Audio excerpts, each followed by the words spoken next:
Physicians are arguably some of the smartest people in the world, but they're given no instruction at all on business and finance and how to invest their hard-earned money. They're really kind of defenseless when they get outside of medicine into the investing world.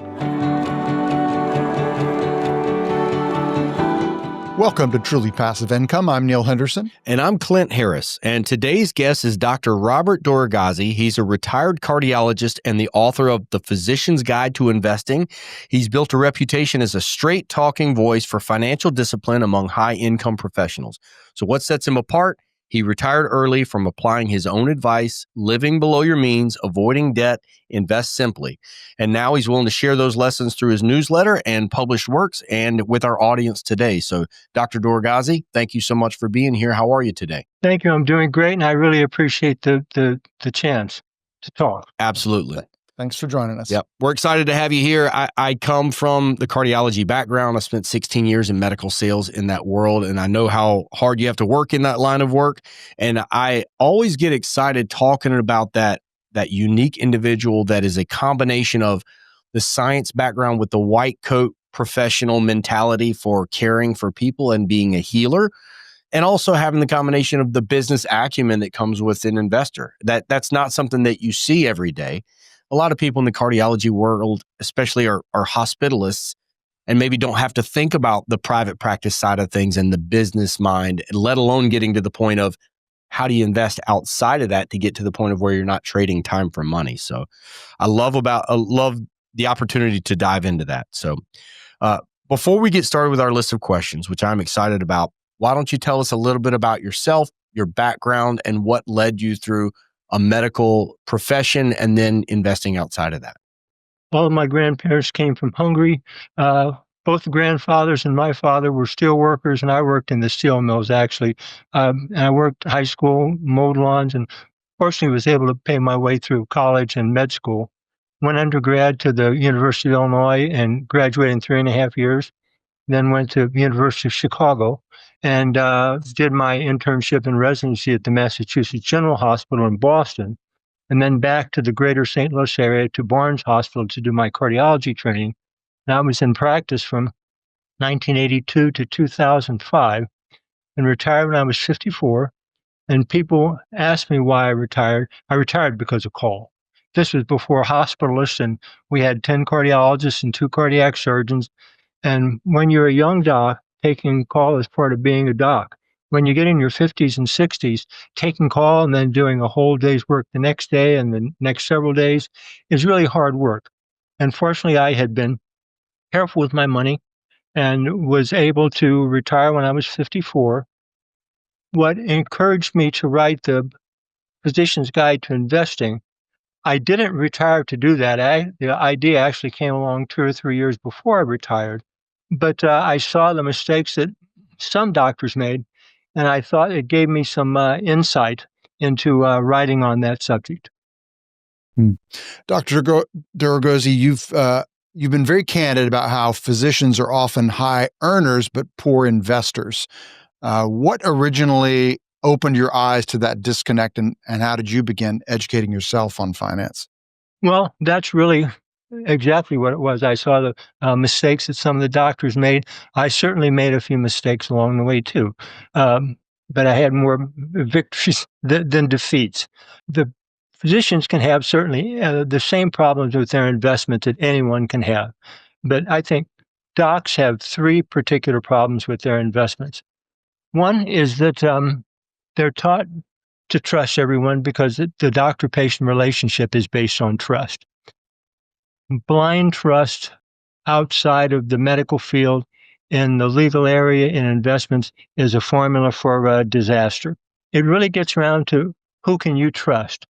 If there's 10 people on earth that you think that you can trust with anything, you're either great family, you're a saint of a person, or you're terribly naive. And now, how would I define trust? In the Great Depression, Hungarian family was in a legal tussle, and they signed their home over to my grandparents. And when it was all over, my grandparents signed the home back to them. That's how I would define real trust. If you can trust someone enough to sign your home over to them, then you've got somebody that you want to stick with. Problem number two with docs is a lack of instruction. Physicians are arguably some of the smartest people in the world, but they're given no instruction at all on business and finance and how to invest their hard-earned money. The average doc comes out more than $200,000 in debt now, and they're really kind of defenseless when they get outside of medicine into the investing world.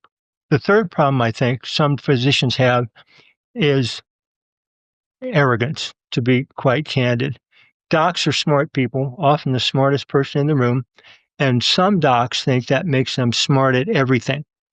And I have found out, my observation in talking to folks, that is a male physician problem.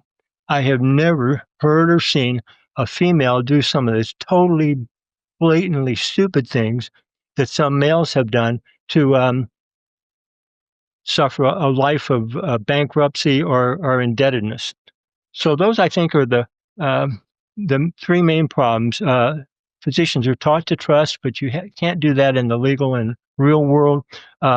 There's a lack of instruction, and then some docs think that because they're smart, that makes them smart at everything. Dr. Doroghazi coming out guns blazing today. Yeah. That was incredible. And so because of my background, we've had a lot of our early investors are physicians that I used to work with or friends of theirs, and we've had a lot of physicians on the show. I think we're 135, 140 episodes in now. No one's ever said that. No one's ever brought up the point, specifically your first point about trust, that patient-physician relationship is based upon trust. And you're trained that when you go in, you listen to the doctor and you believe them, and they have the pedigree to know what they're talking about. And that's what that relationship is. And so I never thought about that. It just makes sense that those physicians would expect the same thing that they're giving. And the reality is that that's not the case. So I love that. I'm going to go back and listen to that again. I like that a lot. But one of probably the most common thing that we hear about when we talk to physicians that have gone part-time or retired and are now doing full-time investing is the complications that come from lifestyle creep or keeping up with the Joneses. And I know that one of the things that you talk about, one of the key principles in your book, is about thrift. And I think it's really easy, probably easier now more than it ever has been, for people to compare themselves, because you've got social media and websites and the glitz and the glam, and people want the cars and the house and the toys. And next thing you know, these people coming out of medical school, a lot of them have debt to repay. But even beyond that, they probably had the ability to save their way to retirement. But if you start stacking on some of these lifestyle items, suddenly you find yourself in those golden handcuffs where you can't really save your way to retirement. And yes, you're a high earning income individual, but you're also a high spender.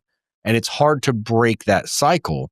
Now, I think that your attention to thrift is something that a lot of people are not focusing on the way that they should. So talk to us a little bit about that, about what the day-to-day should look like for high earning income professionals if they really want to build long-term wealth. First of all, as far as keeping up with the Joneses, I prefer to impress people with my character and my compliments rather than the car I drive or the home that I live in. Number two is when a physician comes out of training and goes into practice is an extremely vulnerable time for them, because literally overnight, their income can triple or quadruple or go up even more. They have to keep that intern, resident, fellow house staff mentality as long as they can. And I actually have some very specific recommendations on savings. No matter what you make, all that counts is what you save. If you make $1 million and you spend $1 million, you have nothing. You have zero. So I think everyone, no matter where they are in life, should save 10% of what they make. Teacher, an electrician, a steel worker, they should save 10% of what they make. A physician, absolute minimum, should save 20% of what they make. If you think about it, if a lower earning physician makes $250,000, that would be $50,000 a year. You do that for 25 years, you'll have a lot of money. You'll have plenty to retire. I think the average physician now in the U.S. earns about 375,000, somewhere around there. I think people who make that kind of money and greater should save a third of their money. I think a third of their money should go to taxes. A third should go to their expenses, including their mortgage, and a third should go to savings. So basically, one half of your after-tax income goes to savings. And it's really easy to do. I love that.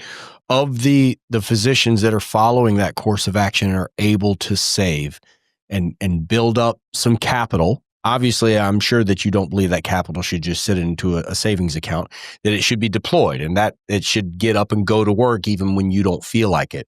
So from your background and what you've learned, what are some of the offering types that you like for physicians as they're saving that money? What can they be putting in their money into?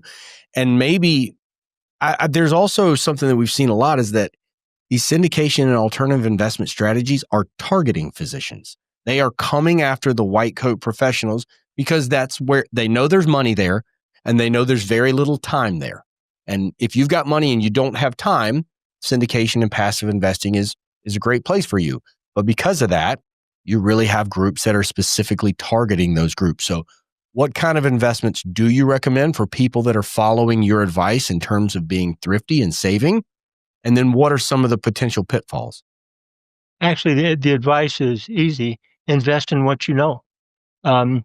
If all you understand is a CD at the bank, then go ahead and do that. Let me back up for a second, actually. A lot of male physicians would be better off letting their spouses handle the investing and they just stick to medicine. But as far as investing, certainly your house is an investment for your heirs, but it's a place to live for you. But likewise, it's a significant way to accumulate wealth. A second home after one gets either the mortgage paid off or well into the mortgage, second homes are really quite desirable, I think. As far as the stock market is concerned, it's really difficult even for the pros to pick stocks. Because if you look at managed mutual funds over the course of 5 and 10-year periods, the vast majority of them will underperform the S&P 500 index funds. So my recommendation would be, number one, everyone, no matter where they are in life, should have 6 months of living expenses in cash and readily available investments, CDs at the bank, treasury bills, checking account, money market, that kind of thing. If you're retired, I think everybody should have 3 years of living expenses in basically risk-free investments, because as one gets older, you might not have enough time to recover from a stock bear market. So number one, invest in what you know and don't force it. Number two, as far as stocks are concerned, the S&P 500 index fund is the best way to go for the vast majority of folks. Number three, your home, and then a second home, either a second home and or recreational property would be my basics. After that, after one gets more sophisticated, more comfortable, a few dollars in the bank, then you can start to consider other investments. Do you sort of follow the J.L. Collins investing strategy, Vanguard, Bogglehead kind of, just keep it simple, low cost index funds and just keep it simple? Yes, that's correct. I think the S&P 500 index funds are the way to go for the vast majority of people, and certainly folks who are just starting out and starting to earn some nice money and are not sure exactly where to put it. That would be a reasonable place. Well, let's briefly talk about tax strategy as that comes, because physicians are high earners. Typically, a lot of times they're earning a W-2 income, which is heavily taxed. That's taxed the highest rate. So how do you typically recommend people shelter that income? What would be a mix and strategy that would you use?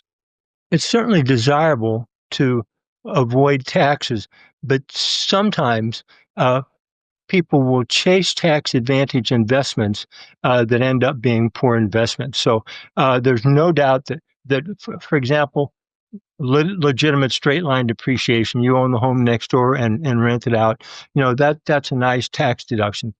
when the tax deductions get too high, certainly ratios of 2 to 1 and stuff like that, you really need to be concerned not only about the quality of the investment, but you don't want the IRS in your life. Auditing, I was once audited, and it was quite appropriate. I just started my LLC, so I had a lot of expenses and not much income, and I justified every penny. There was no change. If you get in on an investment that's structured just to avoid taxes, the IRS just doesn't like that, and you can have back audits, you can have future audits. So legitimate deductions are a great way to go, but one needs to be careful not to get into investments that are just structured to avoid taxes. What was it like when you wrote The Physician's Guide to Investing? I'm curious to know, you did that fairly early. You retired in 2005. So we've seen more and more of this type of content come out over the past few years, 5 to 10 years. But honestly, you were kind of an early adapter of moving in this direction. So what was that like, publishing that book? Did that open doors for you? Was it controversial? Were there lessons that people, learned from there that hadn't been brought up before? Were you steering in another direction? I'd love to hear more about what the experience was like for the next few years after you came out with that book. I had the idea for the book in about 2002, and it took me several years to write it. It came out in the summer of '05, and it certainly opened a lot of doors for me. In fact, one of the chapters in the books is investment strategies of the pros. And one of the people who was profiled was Warren Buffett. So I sent 2 copies of the book to Mr. Buffett in Omaha. And I said, one is for your library, and the other, would you be so kind as to autograph it and send it back to me? And of course, I sent it with a self-addressed stamped envelope. Got the book back 5 days later. The week before I retired, got a letter out of the blue from Warren Buffett. And it says, I'm not sure exactly how it came into my hands. And I thought, well, I know how it got into your hands. But he says, I read your book. And he said, it should be required reading at med schools. And I said, the next day I had a letter back to him, Mr. Buffett, my family is already bored with how many times I've forced them to look at your letter. Would you be so kind as to allow me to comment publicly on his endorsement? And again, 5 days later, I got a letter back. Thank you. So got the letters framed, of course. And, when our boys were growing up, we told them, if there's a fire, you run, you save yourself. They're obviously grown up now, but I've told them, if there's a fire, you grab that letter from Warren Buffett and then run. I love that. I knew that story from you and I connecting and chatting in the past, and that is exactly what I was hoping you were going to tell when I asked that question. I love that story. But yes, it did open a lot of doors. William C. Roberts, who just passed away a year or two ago, he was editor-in-chief of the American Journal of Cardiology for 50 years. And he saw the book, and it got me on his radar. For many, many years, he over Illumination Weekend in Williamsburg, Virginia, he had a cardiology conference. And so I spoke there 3 or 4 times, actually, over the years, and attended almost every year after that. So it fortunately did open a lot of doors for me. So you favor low-cost index funds and CDs, keep it simple, but have you ever made a more speculative investment that you regret, or one that surprised you by working out? Earlier on in my career, before I had insight into some of those things, I made a couple of investments that were heavily tax advantaged, and they ended up going broke. So I learned the hard way. In fact, I've never taken a financial course at all. So all of what I know is from watching my parents and grandparents work hard and save their money. And I certainly had a couple of defeats along the way, but fortunately I've had more. I'm going to take a little bit of a leap with this question. I've heard you already talk about the differences between men and women multiple times, about challenges that they face or obstacles or getting in their own way sometimes. And one of the things that I've heard a lot of wise people that I look up to say is that the number one most important financial decision you can make is who you marry, right? Who you associate with, who your friends and your core group is, but who you marry. And that's this, for me specifically, And I can speak for Neil too. We both have married way outside of our coverage. We've married up. And that's a really great place to be, especially when you're raising kids. And as you're going through challenging times, I know that is something that, physicians, like you said, you make a lot of money. You have to make very informed decisions if you want to follow the advice that you're giving us today of being thrifty, not getting caught up in the glitz and the glam. And my wife and I we have a phrase that we just mentioned to each other of same team. It's 2 words. It's, hey, same team. Remember, the goals that we have for our family are bigger than this car that we want to purchase, this vacation we're looking at versus something more affordable. Is we want to be on the same team. I would imagine how do you feel about that in terms of like continuity that people need to have in their marriage or in their relationship, making decisions for their family? Because for people to follow your advice, it's going to require continuity between the 2 decision makers in the family, partners, spouses, wives, husband, whatever that may be. I have a feeling that you're going to have something impactful here that I need to hear. So I'm really curious to hear what your opinion is on that side of things. Doc I really respect said, I married a rich woman. She's thrifty. So there's no doubt that the thrift is the most important. And if one person is spendthrift, and apparently money is one of the 2 most common causes of divorce. And so you're totally right about that. And a couple of further comments. Number 2, for a physician, they really need a prenuptial agreement. Now, when, your first marriage, you're 25, 26, 27 years old, all that you've really got is your human capital, the ability to earn money in the future. But, if you come from a wealthy family or that sort of thing, you should have a prenuptial. I think it is absolutely mandatory that any physician who gets into a second marriage or more absolutely has to have a prenuptial agreement, because there are gold diggers out there. And so that would be my suggestion on that. One of my very best, the best newsletter I ever wrote was A Wedding as an Investment. And number 1, for 50% of people, it's a poor investment because that's the divorce rate. Number 2 is that the more you spend on a wedding, will it bring happiness? Of course not. It doesn't work that way if life were that easy. And then lastly, as far as a straight investment is concerned, if you have lobster and shrimp as compared to Chef Boyardee straight out of the can, are you going to get more gifts? No, you're not, because the people have already written the check, or they've already bought you a gift, or that sort of thing. So anyway, to get back to your very basic point, it's really essential that you marry someone who has the same thoughts about money and thrift as you do. I think that continuing to talk about that, maybe don't fall into the trap that I do. This is what Neil and I do for a living, is we do self-storage syndication, and we interview people like that because we want to learn and we're students of the game.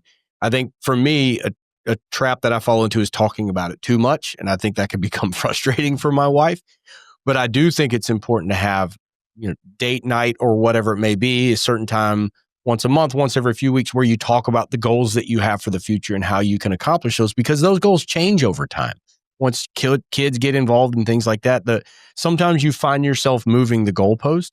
And I just want to make sure for my wife and I that we're moving it in the same direction, that we're moving together and not moving farther apart. And sometimes that requires a course correction. So I love couples being on the same page and continuing to talk about that and move forward in that direction. You just mentioned your newsletter, and that's something I want to make sure that we talk about here. So you've been publishing the Physician Investor newsletter for years now? 2006, and I try to put them out on Sunday morning. Occasionally I'll have interim bulletins. So this Sunday will be issue number 1042. That's amazing. 1042. Good, perfect Sunday morning reading. I love that. So for people We'll start rounding this out now for the sake of time, but for people that are interested in getting access to that newsletter, I know I'm curious, what's the easiest way for people to sign up? Go to the website, www.thephysicianinvestornewsletter.com. So www.thephysicianinvestornewsletter.com, and you can sign up for a free 3-month trial. I love that. Last question for a nuts and bolts question before we move on to our final question. Over 1,040 newsletters you've sent out. What's the financial mistake that you still see smart people making over and over, despite all the information that's available? That's a good question and a difficult one to answer. I can give this perspective is that many of the people who bought my book and many of the people who subscribed to my newsletter said, I wish I had seen this earlier. And so I think the best advice I could give there is that either the physician and or their spouse start to study up 1 hour a week. Read about investments, read about how to invest in the stock market, what kind of car to buy, home to buy, that sort of thing. Knowledge just doesn't magically appear in your head. You have to put it there, and the way to do it is read. And so I suggest that the physicians and their spouses spend at least an hour a week talking about investments and reading up on investment to try to broaden their knowledge base. Love that. It's not the landmines that you see that get you. It's the ones that you don't see, right? So it's putting yourself in a position where you can recognize challenges coming down the pipeline. And Neil and I talk sometimes and say that we are right now who we're going to be 10 years from now, with the exception of the places we go, the people we meet, and the content that we consume. So making sure that we're taking the time to educate ourselves, have those conversations with our spouses to try to recognize other people's mistakes instead of having to make them ourselves. I love that. Also, last thing I'll point out, the law of 100 hours is something that's had a really big impact on me over the last couple of years. And that's where if you focus on studying about a certain topic for 100 hours, you will know more about that topic than 95% of the population. And 100 hours in a year is only 18 minutes a day, which is less than the average person's commute to work. So that windshield time that may currently be getting wasted, or you're rolling the windows down and screaming Cyndi Lauper or whatever it may be, a lot of that is lost time that I think you could be investing into yourself and try to put yourself in a better position to recognize some of those mistakes before you make them. So that's one more just point a on that personal is thing. That physicians shouldn't be embarrassed to ask the opinion of folks that they respect, their banker, a successful businessman, or that sort of thing. It's a good way to learn. I love that. Yeah. Well, speaking of that, is there a spot aside from your own? Is there a book that you find yourself recommending again and again to friends and colleagues? 1995, Stanley and Danko, The Millionaire Next Door. I think that's one of the 5 most important financial books ever written. And it shows you that the guy who lives next door, who runs a local junkyard or that sort of thing, may have 10, 15 rental properties, his business, a fellow who owns the local HVAC, the air conditioner servicing units. Those folks can really accumulate a lot of money. The other thing is the last half of the book, they talk about outpatient economic aid, and they use that in reference to how much money you give your children. And they show very clearly, the more money you give your children, now, they have to have the basics of education and stuff like that.